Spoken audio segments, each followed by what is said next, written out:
स्वागत है आप सभी का हमारे एजुकेशन डेवलपर गुरुजी चैनल में। और आज हम आपके लिए लेकर आए हैं प्रेजेंट परफेक्ट टेंस। और ये प्रेजेंट परफेक्ट टेंस का पार्ट 2 है। इससे पहले पार्ट में हमने आपको ये बताया था कि ये कहाँ पर यूज़ होता है, और आज हम आपको इसके स्ट्रक्चर और रूल्स के बारे में बताएंगे। तो चलिए सबसे पहले इसकी डेफिनेशन एक बार फिर से देख लेते हैं कि इस टेंस के वाक्यों से यह ज्ञात होता है कि कार्य समाप्त हो गया है, किंतु उसे समाप्त हुए अधिक देर नहीं हुई है। यानी कि जो हम कार्य कर रहे थे वो समाप्त हो गया है, लेकिन उसे समाप्त हुए ज़्यादा टाइम नहीं हुआ है। और इस काल के वाक्यों के अंत में चुका है, चुकी है, चुके हैं, लिया है, दिया है, किया है आदि शब्द आते हैं। जैसे कि मैंने यह काम कर लिया है, या उसने खाना खा लिया है, मैंने उसको पेन दे दिया है।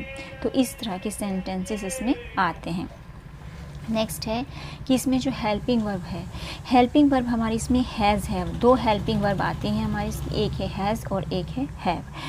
फिर है सिंगुलर, जो सिंगुलर नंबर के साथ जो है हम हैज़ का यूज़ करते हैं। सिंगुलर नंबर कौन से होते हैं? जो केवल एक ही चीज़ को दर्शाते हैं, वो हमारे सिंगुलर नंबर में आते हैं। फिर है प्लूरल, तो प्लूरल के साथ यानी कि जो संख्या में ज़्यादा हों उनके साथ क्या आता है? हमारा हैव आता है। फिर है मेन वर्ब, मेन वर्ब इस टेंस में मेन वर्ब की थर्ड फॉर्म का यूज़ करते हैं। यानी कि इस टेंस में जो है वो हमारी जो मेन वर्ब आती है वो थर्ड फॉर्म में ही यूज़ की जाती है। फिर है अफर्मेटिव सेंटेंसेस, तो ये अफर्मेटिव सेंटेंसेस कौन से होते हैं? देखिए, एक होते हैं इंट्रोगेटिव, एक होते हैं निगेटिव। तो निगेटिव में नहीं आता है, और इंट्रोगेटिव में हमारा क्या शब्द आता है या कोई भी क्वेश्चन वर्ड आता है। लेकिन ये जो हमारे अफर्मेटिव सेंटेंसेस होते हैं इसमें न तो कोई निगेटिव वर्ड आता है, यानी कि नहीं शब्द नहीं आता, और ना ही कोई क्वेश्चन वर्ड आता है। तो उन्हें जो है हम अफर्मेटिव सेंटेंसेस की कैटेगरी में रखते हैं। तो अफर्मेटिव सेंटेंसेस के रूल क्या हैं? देखिए ज़रा कि इस काल के वाक्यों में he, she, it, this, that, name व सभी सिंगुलर सब्जेक्ट्स के साथ हैज़ प्लस वर्ब की थर्ड फॉर्म का यूज़ करते हैं। यानी कि जितने भी हमारे सिंगुलर हैं जो केवल एक ही संख्या को दर्शाते हैं, उन सब के साथ हम हैज़ प्लस वर्ब की थर्ड फॉर्म का यूज़ करते हैं। जैसे रेलगाड़ी चली गई है, रेलगाड़ी क्या है? एक है, तो इसके साथ क्या लगाएंगे? हम हैज़ लगाएंगे। फिर गो की जो थर्ड फॉर्म है वो गोन है, तो द ट्रेन हैज़ गॉन। इस तरह से हमारा सेंटेंस हो जाएगा। नेक्स्ट है कि वह अपना खाना पहले ही खा चुका है। देखिए इसमें वर्ड है पहले ही। अब देखिए हम पहले को कहाँ रखते हैं? पहले हम अपना सब्जेक्ट देखेंगे, ही है, ही के साथ हम क्या लगाएंगे? हैज़ लगाएंगे। तो ये जो पहले ही है, ये हैज़ के तुरंत बाद हम ऑलरेडी लिखेंगे, और मेन वर्ब से ठीक पहले। तो he has already eaten, eaten जो है ये ईट की थर्ड फॉर्म है, ईटन। फिर फूड लिखेंगे, he has already eaten his food.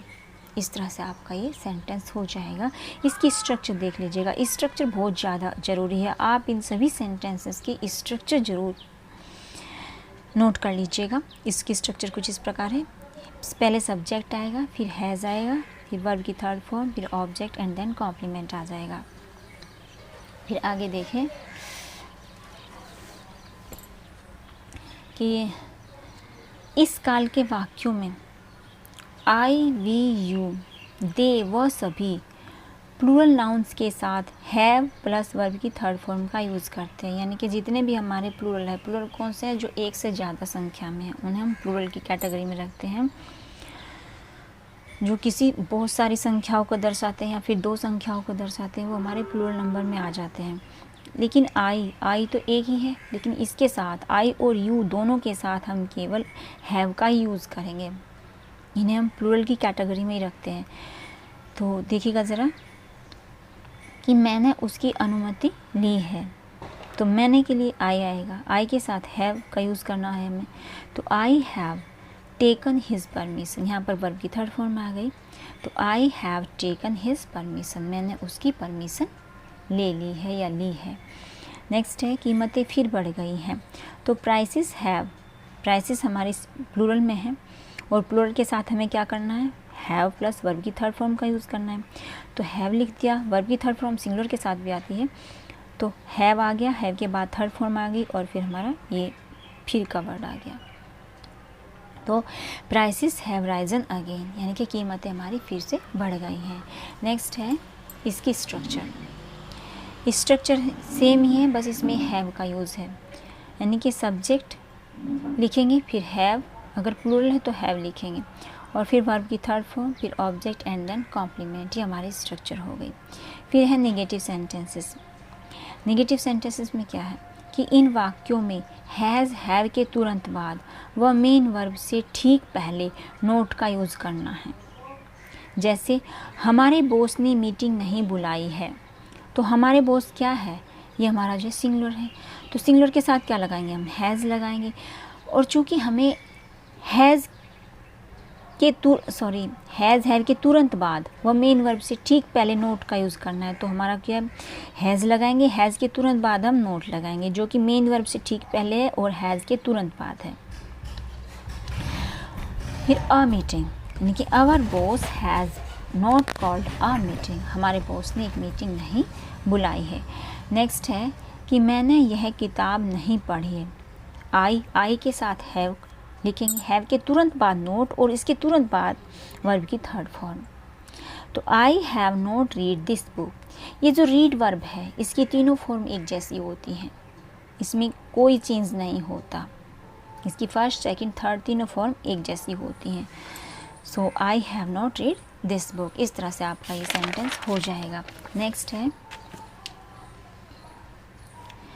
Never. अगर वाक्य में कभी नहीं शब्द आए तो उसके लिए नेवर का यूज़ हैज़ हैव के बाद, जैसे हमने नोट का यूज़ किया था उसी तरह से हम नेवर का यूज़ करते हैं, यानी कि हैज़ हैव के बाद वह मेन वर्ब से ठीक पहले करें। जैसे उसने कभी झूठ नहीं बोला है, तो उसने की क्या है, शी, फिर सी हमारा सिंगुलर है तो हैज़ आ जाएगा, हैज़ के तुरंत बाद हमें नेवर लिखना और नेवर के तुरंत बाद वर्ब की थर्ड फॉर्म। तो सी हैज़ नेवर टोल्ड अ लाई, इस तरह से आपका सेंटेंस बन जाएगा। इसकी स्ट्रक्चर देख लीजिएगा। स्ट्रक्चर है सब्जेक्ट, फिर हैज़ हैव, फिर नोट या नेवर जो कुछ भी लिखना है, फिर वर्ब की थर्ड फॉर्म और फिर object and then complement. And thanks for watching this video, and if you like my video please like, share and subscribe.